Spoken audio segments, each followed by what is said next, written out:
Hello दोस्तों, स्वागत है आपका ऑनलाइन स्टडी राइज में। और उत्तराखंड हम कर रहे हैं कंप्लीट। तो उत्तराखंड में भौगोलिक परिचय, स्थिति विस्तार, पर्वत चोटियाँ, ये सारा हो चुका है। डिटेल में स्टडी कर रहे हैं हम लोग और नदियाँ आज से हमारा स्टार्ट हो रहा है। तो चलिए नदियों के बारे में स्टार्ट करते हैं। स्टार्ट करने से पहले मैं आपको एक बार इसको डिस्प्ले में दिखा दूँ, ठीक है।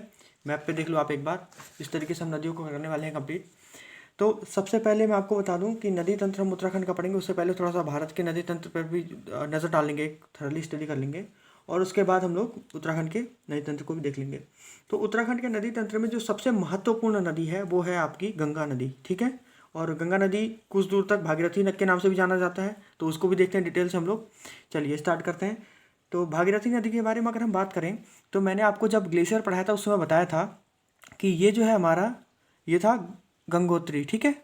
और गंगोत्री हिमनद जो था उसी का जो भाग था एक गौमुख, कौन सा, ये वाला भाग था गौमुख। यहीं से निकलती है आपकी भागीरथी नदी, ठीक है। और भागीरथी नदी यहीं से निकलने के बाद जब ये नदी बिलंगना नदी से मिलती है तो यहाँ पर कहाँ पर मिलन होता है इनका, भागीरथी और बिलंगना का, टिहरी डैम में। ये क्या है आपका, टिहरी डैम दिखाई दे रहा है। तो जब ये यहाँ से गौमुख से निकलती है तो यहाँ से ऐसे होते हुए घूम करके, कहाँ से, ये पूरे उत्तरकाशी जिले में ही घूम करके कहाँ पे आ जाती है, टिहरी डैम में आ जाती है, ठीक है। और टिहरी डैम में जो दूसरी नदी है वो कौन सी है, वो है आपकी बिलंगना। बिलंगना नदी कहाँ से निकलती है, तो मैंने जब आपको पढ़ाया था ग्लेशियर के बारे में तो एक ग्लेशियर मैंने बताया था चौराबाड़ी ग्लेशियर। ये कहाँ पे था, केदारनाथ में था, ठीक है, यहाँ पर, ठीक है। ये केदारनाथ में था। और यही केदारनाथ के बगल में आपका चौराबाड़ी खतलिंग ग्लेशियर था। क्या था, यहाँ पर केदारनाथ के जस्ट पास में पूर्व साइड में यहाँ पर क्या था आपका, चौराबाड़ी ग्लेशियर था। और उसके बगल में ये वाला कौन सा था, पश्चिम साइड में, ये था आपका खतलिंग ग्लेशियर, ठीक है। तो खतलिंग ग्लेशियर से ही आपकी नदी निकलती है, कौन सी, भिलंगना। और इसी के ऊपर कौन सा है, ये वाला ग्लेशियर कौन सा है, गंगोत्री ग्लेशियर। यहाँ से कौन से निकलता है, यहाँ से निकलती है आपकी भागीरथी। तो खतलिंग ग्लेशियर से भिलंगना निकलने के बाद यहाँ से होते हुए देखिए, यहाँ से होते हुए ये यहाँ आ जाती है कहाँ पे, टिहरी डैम में, ठीक है। टिहरी डैम में आने के बाद इसको जब ये मिलन होता है तो इस जगह को बोलते हैं गणेश प्रयाग, या पुरानी टिहरी भी बोलते हैं इसको। यहाँ पर दोनों का, ठीक है, संगम हो जाता है। कहाँ से, देखो यहाँ से फिर से ये गंगोत्री से आई, गंगोत्री से आने के बाद टिहरी डैम में। और ये दूसरी है कौन सी, भिलंगना, वो यहाँ से आने के बाद कहाँ पर, गणेश प्रयाग में। तो ये दोनों का संगम कहाँ पर होता है, गणेश प्रयाग में। और इस क्षेत्र को क्या क्या बोला जाता है, ये है आपकी पुरानी टिहरी, ठीक है। उसके बाद ये नदी यहाँ से आगे बढ़ती है, कौन सी, भागीरथी नाम से ही।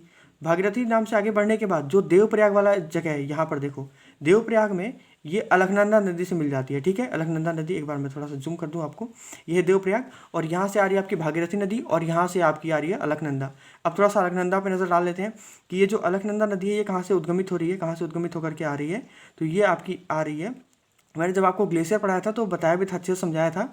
यहाँ पर सतोपंथ के बगल में आपका भागीरथी, देखो यहाँ पर ये वाले सतोपंथ ग्लेशियर, जहाँ से सतोपंथ ग्लेशियर के बगल में एक भागीरथी हिमनद भी है। और सतोपंथ और भागीरथी दोनों एक साथ ही जुड़ी हुई हैं। और यहीं से जो क्षेत्र है, यहीं से क्या होता है, जो क्षेत्र है इसको बोला जाता है अलकापुरी क्षेत्र। मैंने बताया भी था आपको, अलकापुरी क्षेत्र बोला जाता है। और यहीं से आपकी अलकनंदा नदी निकलती है, यहीं से जल स्रोत इसका बनता है, ठीक है। उसके बाद जो ये अलकनंदा नदी है वहाँ से निकलने के बाद ये देखो, यहाँ से होते हुए जोशीमठ और ये गोपेश्वर, इधर से कर्णप्रयाग, रुद्रप्रयाग होते हुए यहाँ पर आ जाती है श्रीनगर में, ठीक है। और श्रीनगर के बाद ये आगे कहाँ पहुँचती है, देवप्रयाग में। और देवप्रयाग में किसका संगम हो जाता है, भागीरथी और अलकनंदा। और ये जो देवप्रयाग है जहाँ पर भागीरथी और अलकनंदा का संगम हो रहा है, यहाँ के बाद ये जो नदी है वो गंगा नदी के नाम से जाने लगती है, ठीक है। फिर गंगा नदी यहाँ से आगे बढ़ती है और आगे बढ़ने के बाद यहाँ से देखो, यहाँ से आगे बढ़ने के बाद फिर ये कहाँ प्रवेश करती है, आपके ऋषिकेश में, ठीक है। ये क्षेत्र आपको दिखाई दे रहा है। ऋषिकेश के बाद आपका ये क्षेत्र कहाँ पहुँचती है, फिर हरिद्वार में। और हरिद्वार से निकलने के बाद ये फिर प्लेन क्षेत्र में, समतल क्षेत्र में कहाँ प्रवेश कर जाती है, मैदानी क्षेत्रों में प्रवेश कर जाती है। तो क्या आपको थोड़ा थोड़ा समझ में आया। मैं देखो 2-3 पॉइंट आपको बता रहा हूँ याद रखने के लिए अभी के लिए फ़िलहाल। बाकी मैं अभी डिटेल में भी अच्छे से फिर समझाऊंगा। एक बार देखो, कहाँ से निकली है भागीरथी नदी, गंगोत्री से निकलने के बाद ये कहाँ पहुँची, आगे पहुँचती रही। इसमें बहुत सारी छोटी मोटी नदियाँ मिलती रहती हैं, उन सभी के बारे में हम लोग डिटेल से देखेंगे। फिलहाल ओवरव्यू दे रहा हूँ मैं, बाकी अभी डिटेल से भी देखेंगे इसको, ठीक है। मैप पे एक एक को लोकेट कराऊंगा मैं। तो यहाँ से निकलने के बाद जो बड़ी नदी है वो किस नदी से मिलती है, आपकी भिलंगना नदी से मिलती है। भिलंगना नदी कहाँ से निकलती है, तो आपके किससे निकलती है, खतलिंग ग्लेशियर से निकलती है। तो यहाँ से दोनों का जहाँ पे संगम होता है उसको क्या बोलते हैं, गणेश प्रयाग या पुरानी टिहरी।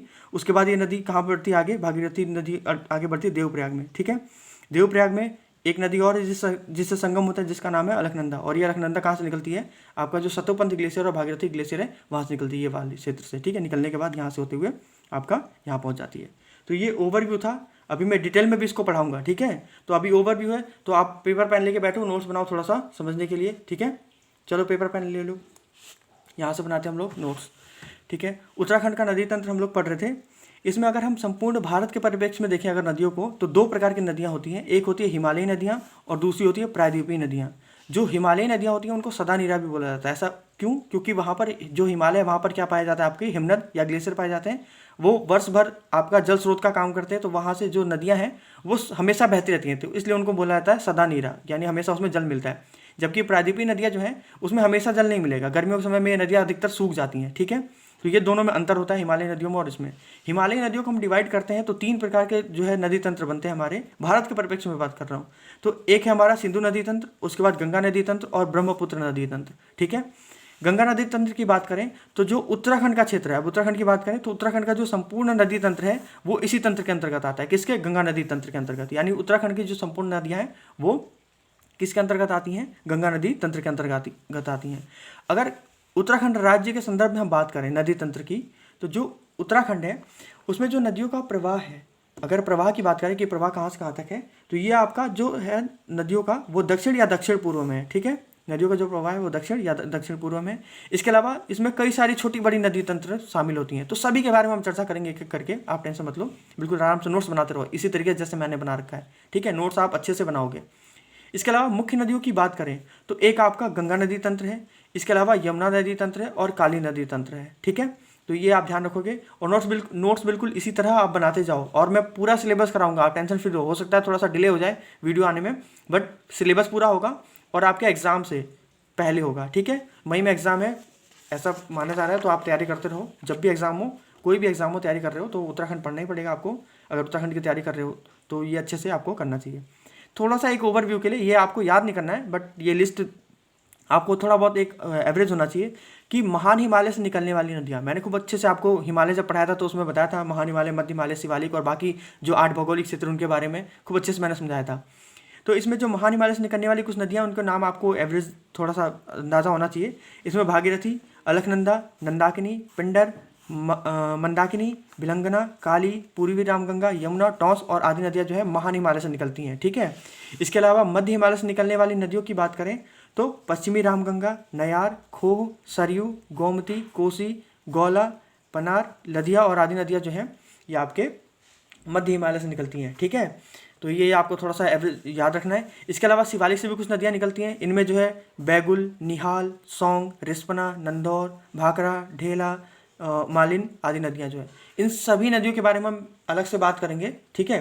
तो अभी आपको क्या करना है, ये नोट्स अच्छे से बनाते रहना है, ठीक है। नेक्स्ट टॉपिक की बात करते हैं, उत्तराखंड नदी तंत्र। तो इसमें हम गंगा नदी तंत्र सबसे पहले ले रहे हैं और गंगा नदी तंत्र में भी दो उसमें डिवाइडेड है, दो भाग में, एक भागीरथी नदी तंत्र और उसके बाद गंगा नदी तंत्र, ठीक है। गंगोत्री से निकलने के बाद, तो गंगोत्री का जो स्थान है जहाँ से निकलती है उसको क्या बोलते हैं? गौमुख।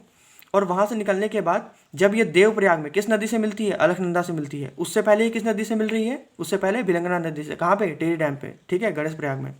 जब ये देवप्रयाग में मिलती है उसके बाद इसका नाम क्या हो जाता है? गंगा नदी। तो दो पार्ट में हम इसको डिवाइड करके पढ़ेंगे, एक जब इसका नाम भागीरथी है देवप्रयाग तक, और उसके बाद इसका नाम जो है गंगा नदी पड़ जाता है, उसके बाद के क्षेत्र का देखेंगे।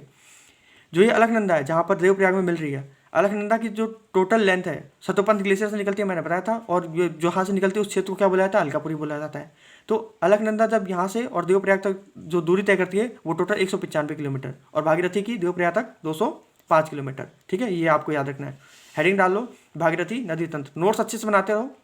अगर आप चाहोगे तो कमेंट करके बताना, मैं डिक्टेट करके भी लिखवा दूंगा, बोल बोल के जो होता है ना पूरा लैंग्वेज में लिखवाना। ये तो की पॉइंट्स हैं, अगर आप चाहो तो मैं बोल बोल के भी पूरा नोट्स लिखवा दूंगा। अगर ऐसा करना है तो आप नोट्स कमेंट करके आप बता देना, ठीक है, मैं नोट्स भी बनवा दूंगा।